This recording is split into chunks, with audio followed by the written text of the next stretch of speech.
Hello मेरे प्यारे बच्चों, मुस्कुराइए क्योंकि आप सबसे खूबसूरत है। तो इसी मुस्कुराहट के साथ शुरू करते हैं आज का वीडियो, जो है लेक्चर देखा जाए तो 5 है, लेकिन ये यूनिट 3 का ही लेक्चर है। ठीक है, तो ये जो है ना, हेरिडिटी हम लोग का टॉपिक खत्म हो चुका है। अब हम लोग जो टॉपिक बढ़ चुके हैं वो है सम कॉमन जेनेटिक डिजीजेस। ठीक है, तो आज हम लोग जेनेटिक डिजीजेस के बारे में पढ़ेंगे। ठीक है, तो मैं आपको जेनेटिक डिजीजेस के बारे में पढ़ाऊंगा, तो भाई समझना होगा कि ये क्या है। ठीक है, अब बात होगी किस पे? बीमारियों की बात होगी। किसकी बात होगी? अब बात होगी बीमारियों की।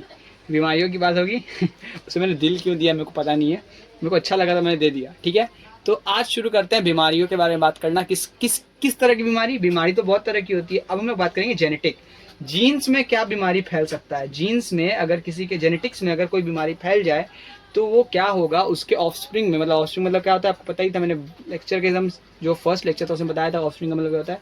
जो होने वाला बच्चा। ठीक है, उसमें कैसे वो बीमारी फैल सकती है उसके बारे में पढ़ेंगे यहाँ से। ठीक है, तो चलिए स्टार्ट करते हैं। तो बच्चा पार्टी, अब आते हैं दूसरा चीज पे कि ये फैलता कैसे है। जैसे किसी पेरेंट के अंदर अगर मान लो ये है पेरेंट, पेरेंट के अंदर अगर उसके जेनेटिक्स में कोई डिजीज अगर है, मान लो उसका कैरियर है। क्या कैरियर मतलब? उसके अंदर बस उसका कुछ लक्षण है। क्या है? लक्षण। कैरियर मतलब होता है लक्षण। ठीक है, लक्षण क्या होता है इसका मतलब? लक्षण। लक्षण, ठीक है, लक्षण। लक्षण है तो उसके ऑफ स्प्रिंग में उसके ऑफ स्प्रिंग मतलब उसके बच्चे में उस चीज का फैलने का क्या संभावना है? संभावना, भावना क्या है? क्या है वही हम लोग इस चैप्टर में पढ़ेंगे। क्या है? ठीक है, क्या है? ठीक है, तो वही पढ़ने वाले हैं। तो मतलब क्या होता है कि ये डिजीज किसी रीजन से नहीं फैल रहा। ये रीजन क्या है? जेनेटिक्स। जेनेटिक्स में है पेरेंट्स का, उसीलिए उसके ऑफस्प्रिंग में वो फैल सकता है। तो वही पढ़ना है। ठीक है, तो बस अब मैं आपको कुछ कुछ डिजीज के बारे में बताऊंगा, आपको बस समझना है। ठीक है, ऑल द बेस्ट। तो बच्चा पार्टी, अब जो है मैं आपको नया नया फ्रेश पेज है, एकदम फ्रेश बोर्ड को मैंने साफ कर दिया है। तो अब इसका मतलब मैं समझाने वाला हूँ इधर। ठीक है, क्या मैं कहना चाहता हूँ आपको वो समझना पड़ेगा। एक मान लो एक नॉर्मल मदर है। क्या है? Normal mother. मदर मतलब माँ, लेकिन उसके अंदर कुछ डिफेक्टिव है। उसके जीन के अंदर कुछ तो डिफेक्टिव है। मान लो कुछ डिफेक्टिव है। ठीक है, अब मान लो उसको कोई प्रॉब्लम है, मतलब मैं मान लेता हूँ उसको कोई डिजीज है, तो उसको डिजीज को जो है ना मैं डी से डिनोट करूंगा, पावर डी कर दूंगा। ठीक है, पावर उसका जैसे माँ का क्रोमोसोम एक्स है, एक्स है, तो मैं उसका एक जो पावर है ना डी, उसका डिफेक्शन दिखाने के लिए ये करूंगा। ठीक है, डिफेक्शन की उसके अंदर एक डिजीज फैला हुआ है। ठीक है, आप ऐसे तब तक समझना। ठीक है, तो ये है माँ तो नॉर्मल ही है, लेकिन इसके अंदर जो जीन में है ना, इसका जीन में थोड़ा डिफेक्शन है। क्या है? जीन डिफेक्टिव है। क्या है? डिफेक्टिव। एक नॉर्मल फादर भी है, लेकिन फादर को भी क्या है? उसका भी जीन डिफेक्टिव है। क्या है? जीन डिफेक्टिव है। क्या है बच्चा पार्टी? जीन डिफेक्टिव है। ठीक है, अभी आज मैं थोड़ा बेसिक ही पढ़ा रहा हूँ। ठीक है, एक्स वाई और ये क्या हो गया? D, defective. ठीक है, तो इससे बताओ क्या टूटेगा? ये तो आपको पेरेंट्स हो गया। अब बोलो गैमेट्स क्या क्या टूटेंगे? आपको पता ही है गैमेट्स। बताओ गैमेट्स क्या क्या टूटेगा? एक्स और दो टूटेगा, एक्स डी भी टूटेगा। यहाँ से क्या क्या टूटेगा बताओ? एक्स और वाई डी टूटेगा। ये वाई थोड़ा सा वाई डी अच्छा से लिखने दो, एक मिनट, ये रहा। ठीक है, वाई डी टूटेगा, एक्स एक्स और एक्स डी, वाई और वाई डी। अब बताओ क्या होगा कि ये एक इसके साथ जुड़ेगा, तो एक्स एक्स एक नॉर्मल क्या होगा? फीमेल डॉटर पैदा होगी। होगी कि नहीं? Very good. अब क्या होगा? यहाँ से जब इसके साथ जुड़ेगा तो एक्स डी एक्स जुड़ेगा, तो ये क्या हो गया? एक वो बच्चा तो हुआ, लेकिन ये क्या हुआ? डिफेक्टिव हो गया। इस मतलब है तो नॉर्मली, लेकिन ये डिफेक्टिव हो गया। ठीक है, और जब भी ये पावर दोनों आ जाएगा, जैसे एक्स और यहाँ पे मान लो फिर एक एक्स में और एक दो डबल डी आ गया, तब ये हो जाएगा क्या? डिजीज इसके अंदर। ठीक है, और देखो ये केस भी बनेगा। ठीक है, तो यहाँ पे ये हो गया। अब मान लो ये दोनों के साथ मैंने बना दिया। हाँ, अब ये इसके साथ एक बार बना तो क्या हो जाएगा? X D Y D. ठीक है, और एक क्या बनेगा बताओ? एक क्या बनेगा इसके साथ? ये तो एक्स वाई का पावर डी। ठीक है, तो देखो एक जो बच्चा है ना, ये जो बच्चा है ये क्या है? एक मेल क्या हो गया? Male disease carrier. जो डिजीज इसके अंदर है, ये तो डिजीज मतलब इसके अंदर ये डिफेक्टिव है ये बच्चा, ये इस डिजीज से ग्रसित हो जाएगा, इसके अंदर ये डिजीज हो जाएगा। ये तो कैरियर था, ये कैरियर था। कैरियर मतलब लक्षण था इसके अंदर, लेकिन इसको ये डिजीज हो जाएगा। ये डिजीज़ हो जाएगा जब दोनों का दोनों पावर ऊपर आ जाएगा, डी आ गया मतलब ऊपर में 2 आ जाएगा टर्म्स डिजीज़ का, तब ये इसके अंदर डिजीज़ फैल जाएगा। लेकिन अगर सिर्फ एक ही पावर है तब ये कैरियर कहलाएगा। ठीक है, यहाँ तक किसी को कोई प्रॉब्लम नहीं होगा? बहुत अच्छे। तो बच्चा पार्टी अगर हम लोग इसको डिवाइड करेंगे तो एक चांस क्या है, 1% चांस, मतलब मान लो 25% चांस क्या है, 25% चांस क्या है कि एक बच्चा नॉर्मल होगा कि नहीं? 25% चांस नॉर्मल बच्चे का है, नॉर्मल बच्चा। ठीक है, 25% चांस क्या है कि वो बच्चे को डिजीज होगा कि नहीं?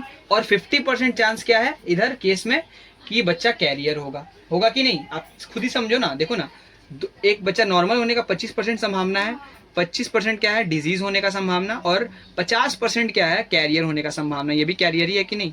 ये बस नॉर्मल है, ये बस एक नॉर्मल केस आया, बाकी डिजीज या फिर कैरियर का ही केस आया। सबसे ज़्यादा तो कैरियर का केस है, मतलब कैरियर होने का चांस बहुत ज़्यादा है। भले डिजीज का और नॉर्मल होने का कम हो, लेकिन कैरियर होने का चांस बहुत ज़्यादा है इस केस में। ठीक है, अगर माँ बाप दोनों ही डिफेक्ट, मतलब सिर्फ क्या है, क्या जिसके अंदर सिर्फ लक्षण है, क्या है, डिफेक्टिव है, बस उसके अंदर उस डिजीज़ का कुछ लक्षण है, तो उसका बच्चा कैसा हो सकता है, डिजीज से ग्रसित भी हो सकता है। यहाँ तक समझ में आ गया होगा? बहुत अच्छे। अब मैं आपको कुछ डिजीज के नाम बताता हूँ। चलो ठीक है, तो बच्चा पार्टी अब जो पढ़ना है ना कि कुछ जेनेटिक डिजीजेस के बारे में जिसको हमें पढ़ना है, बस इतना ही जेनेटिक डिजीज पढ़ना है। बहुत सारे होते हैं लेकिन हम लोग को बेसिक 3 पढ़ना है, उसके बाद हम लोग जेनेटिक काउंसलिंग पढ़ के इस पूरे के पूरे यूनिट 3 को खत्म कर देंगे लिटरली। ठीक है, मैं जेनेटिक काउंसलिंग नेक्स्ट वीडियो में बना दूंगा, कोई दिक्कत नहीं। ठीक है, जेनेटिक काउंसलिंग, और आज मैं सिर्फ एक ही आपको जेनेटिक डिजीज बता रहा हूँ, बाकी 2 जो है नेक्स्ट वीडियो में बता दूंगा। ठीक है, तो पहला जो डिजीज है ना वो आता है थैलासेमिया। आपने बहुत जगह सुना होगा इस डिजीज के बारे में, आजकल तो ये बहुत कॉमन है क्योंकि ये बहुत जन के जीन में फैल चुका है आज के टाइम में, जाके देखना। ठीक है, सॉरी इसका स्पेलिंग मैंने गलत लिख दिया, थैलासेमिया। ठीक है, थैलासेमिया।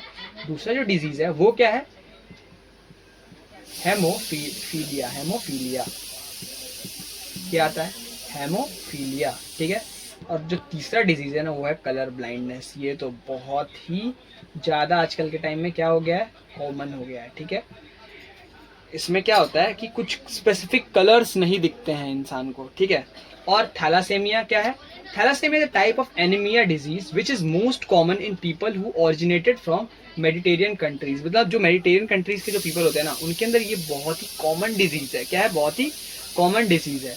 ठीक है, ये जो डिजीज है इसके बारे में लोग पढ़ते हैं, कहाँ कहाँ का ये डिजीज है, ज़्यादातर पाया जाता है मेडिटेरियन कंट्रीज में। ठीक है, यहाँ पे होता क्या है कि जो हेमोग्लोबिन है ना, क्या है, हेमोग्लोबिन शरीर का वो ठीक से प्रॉपरली काम नहीं कर पाता है, और इसके कारण हम लोग बहुत चीज में यहाँ पे प्रॉब्लम होता है। ठीक है, कि यहाँ पे क्या बेसिक क्या प्रॉब्लम है यहाँ पे कि हम लोग का हेमोग्लोबिन जो है डिफेक्ट करता है। इसके कारण क्या करता है, इस सब टॉपिक है।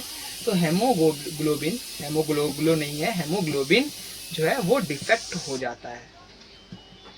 ठीक है, सवाल ऐसे नहीं पूछेगा, सवाल भले हो सकता है कि हेमोग्लोबिन किस जेनेटिक डिजीज से डिफेक्ट होता है ये पूछ सकता है, लेकिन एक्चुअल सवाल आता है ना कि अगर माँ को थैलासेमिया है, पिता नॉर्मल है, तो क्या बच्चे में कैसा संभावना क्या होगा, प्रोबेबिलिटी पूछा जाता है यहाँ पे, तो उसके ऊपर सवाल बनता है। ठीक है, तो मेरे ख्याल से आज के लिए आपको बस इतना जानना चाहिए। जो मैंने आपको इससे पहले बताया था वो आप थोड़ा सा एक बार रिवीजन कर लेना।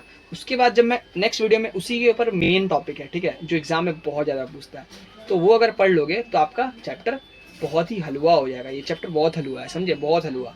तो बस मैं चाहता हूँ कि आज का वीडियो थोड़ा छोटा ही रखते हैं, तो आज का टॉपिक यहीं एंड करते हैं। ठीक है, तो आपको अगर समझ में आएगा तो वीडियो को एक लाइक कर देना, चैनल को सब्सक्राइब कर देना। किसको चैनल को सब्सक्राइब करना है, साइंस शो को सब्सक्राइब करना है। साइंस शो को सब्सक्राइब करो भाई, साइंस शो को सब्सक्राइब करो।